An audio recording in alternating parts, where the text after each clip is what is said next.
Hello दोस्तों, मेरा नाम है जयप्रकाश और आप सुन रहे हैं रीडर स्टडी। आज हम जिस जातक कथा के बारे में सुनेंगे उसका नाम है टिप्पलतमिग जातक। बोधिसत्व कवि हिरणों के झुंड के नेता थे।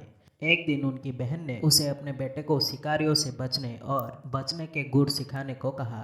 उन्होंने मिलने का समय तय किया और उनका भतीजा सही समय पर आ गया और अपने पाठों के बारे में मेहनती था।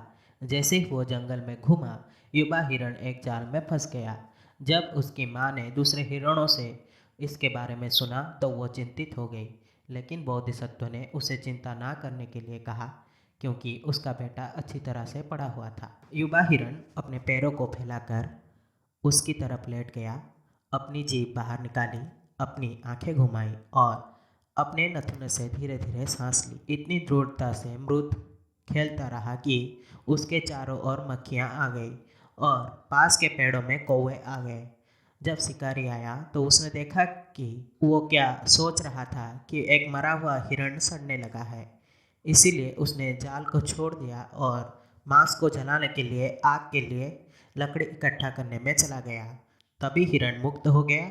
युवा हिरण उठा और वापस अपनी माँ के पास दौड़ के चला गया। ये कहानी बुद्ध के जीवन काल में।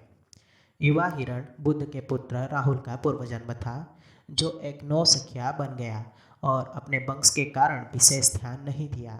बुद्ध के उपदेश को सुनने के बाद कई शिष्यों और नौसिखियों अपने क्वार्टर में जाने के बजाय धर्म उपदेश हॉल के फर्श पर ही सो जाते थे।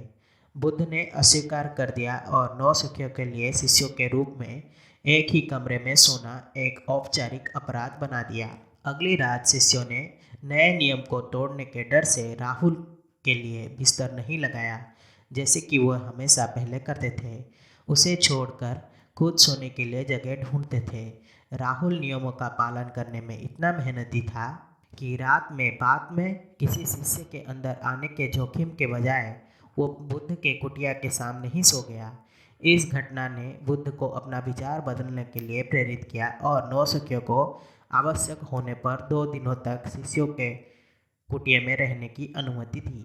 जब बुद्ध ने बाद में अपने शिष्यों को राहुल के उत्कृष्ट व्यवहार के बारे में चर्चा करते हुए सुना तो उन्होंने उन्हें ये कहानी सुनाई, ताकि वे जान सके कि राहुल अतीत में नियमों का पालन करने के लिए उतना ही समर्पित थे जितने अब हैं।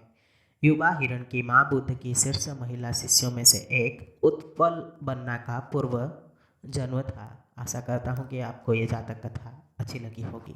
अगर आपको मेरी वीडियो पसंद आई तो इसे लाइक करें और शेयर करें और ऐसे वीडियोस देखने के लिए मेरे चैनल को सब्सक्राइब करें।